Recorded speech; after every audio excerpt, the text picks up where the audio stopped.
नमस्कार बच्चों। आज हम आपके सामने प्रस्तुत हैं अपनी कक्षा 9वीं विषय हिंदी के पाठ 11 सवैये को लेकर, जिनकी रचना कवि रसखान जी ने की है। आइए तो सबसे पहले थोड़ी सी जानकारी हम रसखान जी के बारे में लेते हैं। कवि रसखान का जन्म 1548 ईस्वी में हुआ माना जाता है। अर्थात ये तय नहीं है कि इनका जन्म 1548 ईस्वी में ही हुआ था, लेकिन अधिकांश लोगों का मत है कि उनका जन्म 1548 ईस्वी में हुआ था। उनका मूल नाम सैयद इब्राहिम था। मूल नाम अर्थात जो प्रमुख उनका नाम था शुरुआत में, वो क्या था? सैयद इब्राहिम। और वे दिल्ली के आसपास के रहने वाले थे। कृष्ण भक्ति ने उन्हें ऐसा मुग्ध कर दिया कि गोस्वामी विट्ठलनाथ ने उन्हें दीक्षा दी, और विट्ठलनाथ से उन्होंने दीक्षा ली और ब्रजभूमि में जा बसे। कहाँ पर रहने लगे? ब्रजभूमि में। और गुरु कौन बने इनके? विट्ठलनाथ। सन 1628 के लगभग उनकी मृत्यु हुई। मृत्यु का भी समय एक निश्चित नहीं है, लेकिन एक तय किया गया है 1628 के लगभग। सुजान रसखान और प्रेम वाटिका उनकी उपलब्ध कृतियां हैं। अर्थात जो उनकी उपलब्ध कृतियां हैं या रचनाएं हैं वो कौन कौन सी हैं? सुजान, रसखान और प्रेम वाटिका। रसखान रचनावली के नाम से उनकी रचनाओं का संग्रह मिलता है। प्रमुख कृष्ण भक्त कवि रसखान की अनुरक्ति न केवल कृष्ण के प्रति प्रकट हुई, अर्थात केवल वो कृष्ण से ही प्रेम नहीं करते थे, अपितु कृष्ण के प्रति प्रेम भी है, या बल्कि कृष्ण की भूमि के प्रति प्रेम भी उनका अनन्य अनुराग व्यक्त करता है या व्यक्त हुआ है। कहने का आशय, रसखान कवि कृष्ण से तो प्रेम करते थे, साथ ही साथ उनकी भूमि अर्थात ब्रज से भी उन्हें बहुत लगाव था। उनके काव्य में कृष्ण की रूप माधुरी, ब्रज महिमा, राधा कृष्ण की प्रेम लीलाओं का मनोहर वर्णन मिलता है। वे अपनी प्रेम की तन्मयता, भाव विह्वलता और भक्ति के आसक्ति के उल्लास के लिए जितने प्रसिद्ध हैं, उतने ही अपनी भाषा की मार्मिकता, शब्द चयन तथा व्यंजक शैली के लिए। कहने का अर्थ है उनकी शैली कैसी थी? भाषा की जो शैली थी मार्मिक, उनका शब्द चयन विशेष था और व्यंजक शैली थी। उनके यहाँ ब्रज भाषा का अत्यंत सरस और मनोरम प्रयोग मिलता है उनके यहाँ से, अर्थात उनकी कविताएं रचनाओं में, जिसमें जरा भी शब्द आडंबर नहीं है, अर्थात शब्दों का दिखावा नहीं है। अब थोड़ा सा ये संकलन है, जो एक कविता है उसके बारे में, या जो सवैये दिए हुए हैं 4 उनके बारे में। यहाँ संकलित पहले और दूसरे सवैये में कृष्ण और कृष्ण भूमि के प्रति कवि का अनन्य समर्पण भाव व्यक्त हुआ है, अर्थात कृष्ण और कृष्ण की जन्मभूमि के प्रति उनका प्रेम स्पष्ट झलकता है। तीसरे छंद में कृष्ण के रूप में सौंदर्य के प्रति गोपियों की उस मुग्धता का चित्रण मिलता है जिसमें वे स्वयं कृष्ण का स्वरूप धारण कर लेना चाहती हैं, अर्थात कृष्ण का स्वांग रचाना चाहती हैं, कृष्ण की वेशभूषा धारण करना चाहती हैं। और चौथे छंद में अर्थात अंतिम छंद में कृष्ण की मुरली की धुन और उनकी मुस्कान के अचूक प्रभाव, क्या? मुरली की धुन अर्थात मुरली की आवाज़, मधुर आवाज़, और उनकी मोहिनी मुस्कान के अचूक प्रभाव तथा गोपियों की व्यवस्था का वर्णन मिलता है। तो देखते हैं हम। पहला सवैया है जो कवि अपनी इच्छा व्यक्त करते हुए कहते हैं, मानुष हों तो वही रस खाने बसों ब्रज गोकुल गाँव के ग्वारन। कवि अपनी इच्छा व्यक्त करते हुए कहते हैं कि यदि, हे प्रभु, मुझे ईश्वर यदि मुझे मनुष्य का जन्म देता है, ये प्रभु आप मुझे मनुष्य का जन्म देते हैं, तो मैं कहाँ जाकर बसना चाहता हूँ? ब्रज गोकुल में, और ग्वारन अर्थात ग्वालों के बीच में बसना चाहता हूँ, माने ग्वाल बनकर पैदा होना चाहता हूँ। जो पशु हों तो कहा बस मेरो, चरों चित नंद की धैनु मझारन। और यदि प्रभु मुझे पशु का अवतार मिल रहा है या पशु जीवन मिलने वाला हो तो भी मैं खुश रहूँगा, लेकिन इतना ज़रूर हो कि मैं नंद बाबा की गायों के बीच में चरता फिरूं या विचरण करूं। पाहन हो तो वह गिरी को जो कियो हरि छत्र पुरंदर धारण। और यदि आप मुझे पत्थर बनाना चाहते हैं तो भी स्वीकार है, लेकिन प्रभु पत्थर उस पर्वत का बनाइए जिस पर्वत को श्री हरि कृष्ण ने पुरंदर अर्थात इंद्र के कोप से बचाने के लिए उसे छत्र बनाकर, छाता बनाकर अपने सिर पर धारण किया था, अर्थात अपनी अंगुली पर उठा लिया था। जो खग हो तो बसेरो करो मिली कालिंदी कूल कदम्ब की डारन। और यदि पक्षी भी बनता हूँ तो वह पक्षी बनूं जो कालिंदी अर्थात यमुना, और कूल माने किनारा, का यमुना के किनारे स्थित कदम्ब की डारों पर विचरण करूं। दूसरा सवैया है, या लकटियर कमरिया पर राजतिहु पुरलोक को तज डारो।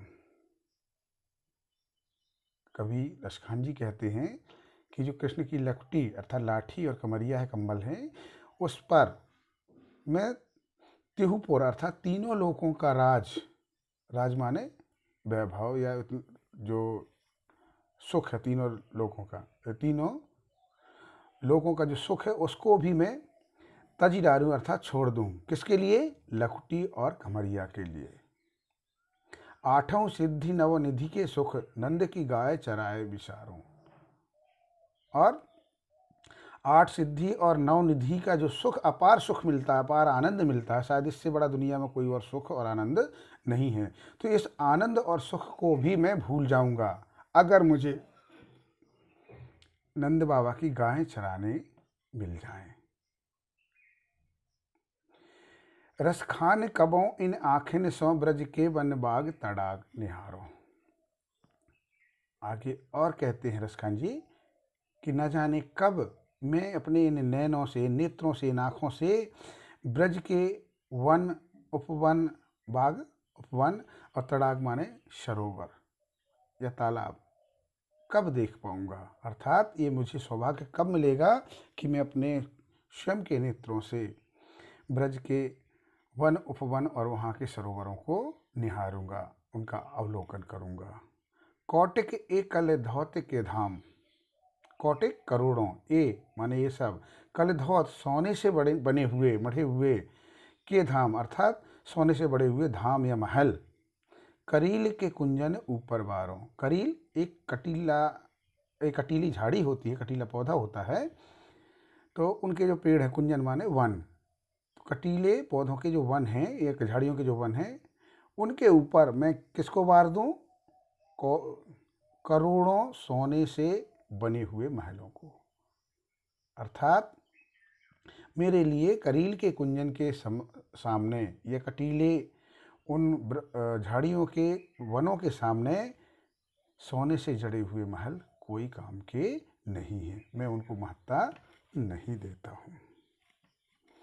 आगे है जिसमें गोपियाँ अपनी इच्छा व्यक्त करती हैं श्री कृष्ण का स्वांग रचाने संबंधी।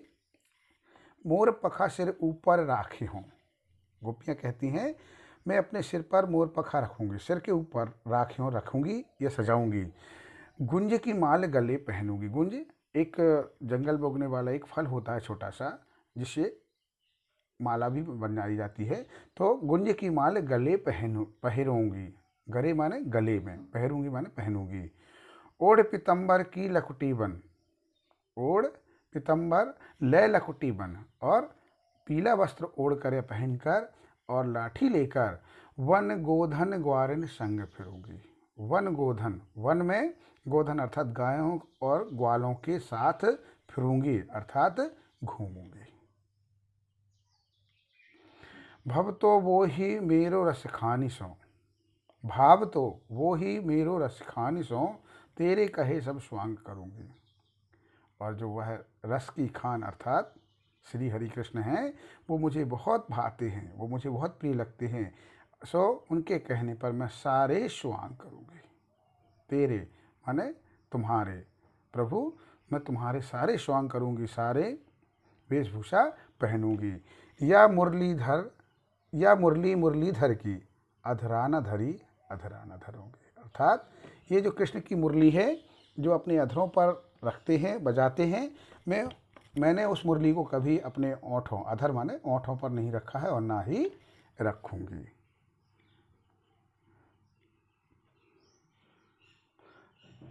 आगे,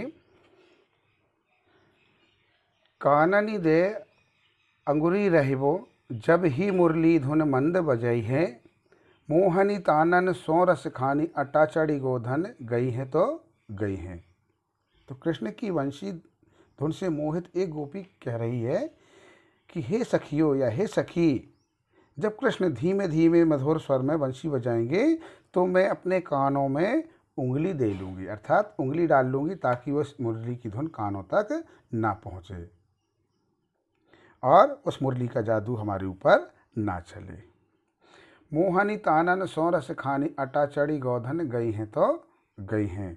फिर वह आनंद के सागर, रस खान, रस के सागर या रस की खान, रस से भरे हुए रसमय श्री कृष्ण चाहे तो अट्टालिकाओं पर चढ़कर, ऊंचे ऊंचे अट्टालिकाओं पर चढ़कर भी अपनी मोहिनी तान बजाएं और गोधन, एक गीत है ग्वालों का जिसे गोधन बोलते हैं, तो गोधन नामक लोकगीत मुरली की तान से यदि बजाएं तो बजाने दें, हम उसमें नहीं आने वाले, हम उसको सुनने वाले नहीं हैं, हम पर उसका कोई भी प्रभाव नहीं होगा। तेरी कहों से गिरे ब्रज लोगानी, कालिनी को कितनों समुझई हैं। परंतु यदि किसी प्रकार उस कृष्ण की मधुर वंशी धुन मेरे कानों में पड़ गई, अर्थात धोखे से भी कहीं वो मधुर ध्वनि हमारे कानों में प्रवेश कर गई, तो फिर मैं सभी ब्रज के लोगों को कह देती हूँ, सिगरे माने सभी, ब्रज लोगनी, ब्रज के लोगों से, निवासियों से कह देती हूँ कि आप मुझे कितना भी समझाएंगे, आप मुझे कितना भी समझाएंगे, लेकिन मेरी मस्ती कम नहीं होगी और मैं कृष्ण की मधुर वंशी के स्वर में डूब जाऊंगी, उसमें तल्लीन हो जाऊंगी और मस्त हो जाऊंगी। मायरी व मुख की मुस्कानी, सम्हारी न जई हैं, न जई हैं, न जई हैं। माँ को संबोधित करते हुए कहती है गोपी, अरे माँ, कृष्ण के मुख की मोहनी मुस्कान ऐसी सम्मोहक है कि उसके जादू से बचा नहीं जा सकता, उसका सुख मुझसे चाह कर भी संभाला न जाएगा। सम्हारी न जई है, न जई है, न जई है, अर्थात उसकी जो मुस्कान का जादू है, असर है, वो मुझसे संभाला नहीं जाएगा, मैं कितनी भी कोशिश करूं मैं उससे बच नहीं पाऊंगी। इस प्रकार ये रसखान के 4 सवैये थे और उनका अर्थ था। मैं आपको गृहकार के रूप में देता हूँ, इन 4 सवैयों को पढ़िएगा, याद करने की कोशिश करिए, इनके शब्दों के अर्थ जानिए और कहीं कोई दिक्कत है तो अगले कालांश में हम आपस में इस पर चर्चा करेंगे और अपने काठिन्य निवारण करेंगे। तो इसी के साथ हम अपना ये पाठ यहीं पर समाप्त करते हैं। धन्यवाद।